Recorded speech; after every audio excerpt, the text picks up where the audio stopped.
Andy Kaufman shells out $300 to bring your ambulance out. You tightwads looking at the bottom line, don't want to spend 300 bones on an ambulance. So he's in the hospital for 3 days. And so then you go to visit him, obviously, or call him. So what do you guys do to book the next part of this? Oh, no, I did not go to visit him at all. No, I didn't do that or call him or anything. It was just like he was there for 3 days, and then he went back to Hollywood.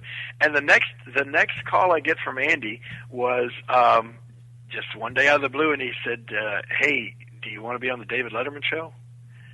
And I said, let me think about it, Andy. Yeah, I want to be on the David Letterman. Dude, straight up, that's a shoot. He was in the hospital 3 days. He was in the hospital for 3 days. He goes back to L.A., and then down the road, you get a call, and he says, you want to be on Letterman. Exactly. Y'all hadn't talked. Had not talked. Okay, no. Go ahead. So what happens? I said, well, what do they want us to do on Letterman? And he said, I don't know yet, but he said, it's this. He said it's a big network TV show, and I just thought it'd be cool. It'd be a way to keep our feud going. And I said, yeah, of course. And so, then they got back with me with the day. He said the Letterman people would be calling me, so they got back with me with all the travel arrangements. Now hold it. When you say yeah, of course, you're thinking yeah, of course, because you want to be on TV, or yeah, of course, we can keep this feud going. Well, both. Okay, gotcha. Okay, I'm with you. Probably most of all, I want to be on TV, on network TV. Okay, that's the most. But then I'm thinking, we had done nothing but draw sellouts with Andy, fighting the women, and then the sellout with me down in Memphis. So he had heat, and he was selling tickets. Oh my God, huge! Gotcha. Absolutely huge. And he just got it as far as being a bad guy, as being a heel. I mean, he just had that natural instinct in him, and he knew how to play it off. And he knew, once again, we talked a long time ago about personal issues. He made it personal by attacking the women and attacking the people from Memphis. Right. And that just made everybody there. It was a personal issue with him. And here's this, I'm the big star. I'm from Hollywood, and you people are just a bunch of hillbillies, a bunch of hicks. So they contacted us to be at the Letterman on a certain date, and I flew up there and got to the Rockefeller Center there, and they had us meet early in the day. They filmed Letterman at 5:30 in the afternoon, so they met with us about 10 o'clock in the morning. They met with only me. When I got there, they said, "Well, Andy didn't want to be around you, so I'm going to have you meet with." I met with this Bob Morton, who was the big producer of the show at the time. He said, well, here's what we want to do. We've got the footage of you pile driving Andy. We're going to show that. We're going to show Andy making some remarks about the women and about the South and that sort of stuff. And he said, that'll be in the first segment. And he said, then we want you and Andy to talk a little bit, and maybe in the first segment be a little bit antagonistic towards each other, not too much. And he said, then Dave will take a break. And he said, then we'll come back in the second segment, and during that segment, Andy will apologize to you for making fun of wrestling, and you apologize to Andy for dropping him on his head with a pile driver, and then Andy will get up and sing what the world needs now is love, sweet love.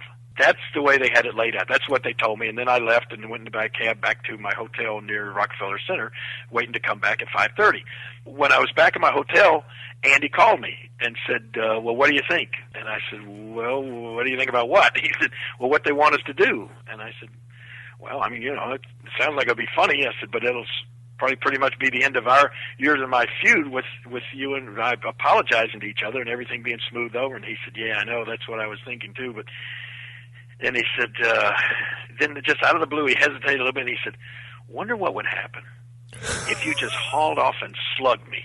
And it was so funny because usually you say, well, if you just hauled off and punched me or something, but he used that term. He said, if you just hauled off and slugged me. And I said, well, Andy, I said, first of all, probably I'll get arrested. And I said, I don't want that. And I said, second of all, they won't show that. They just probably won't even show it. I said, we may have made this trip for nothing, And he said, yeah, you're probably right. But wouldn't that be great? I said, so that right there is just the way. That's the last time I spoke to Andy. Straight up. Before we went on the air.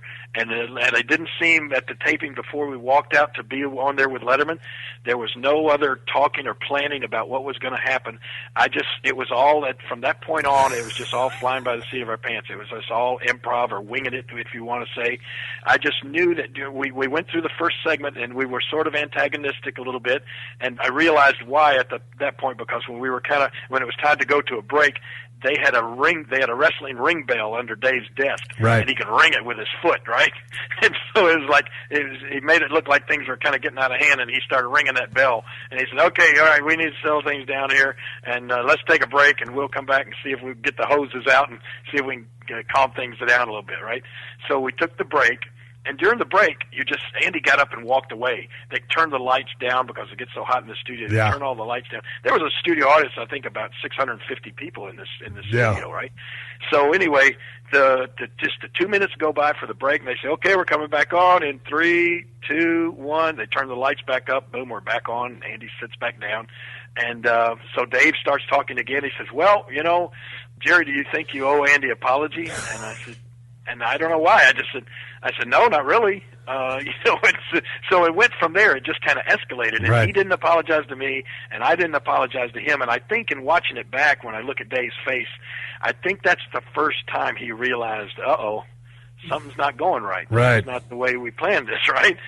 So then suddenly, Dave I guess he thought, well, we're out of time for this segment, so it didn't go like we wanted it to. So he said, well, you know what, we're gonna take a break here, and we're gonna see if we can get things sorted out. So I knew that was our second segment, and we were done after that. Right. So when Paul Schaefer started playing the music, and I swear, Steve, when I watch it back, it's like an out-of-body experience. It's like I'm watching somebody else do something. I don't even recall doing it. I just suddenly stood up, looked down at Andy, made eye contact with him, and I think at that moment he realized what I was about to do, and man, I just slapped the taste out of his mouth. I hit him as hard as I could, knocked him right out of the chair over onto the floor, and the music stopped playing, and everybody was just like just like this hushed silence. And I watch it back, and Dave is just like, he wouldn't even look at us. He's just like staring straight ahead, like, oh my God, what just happened, And so anyway, the security guard comes over and grabs me and takes me back to the green room.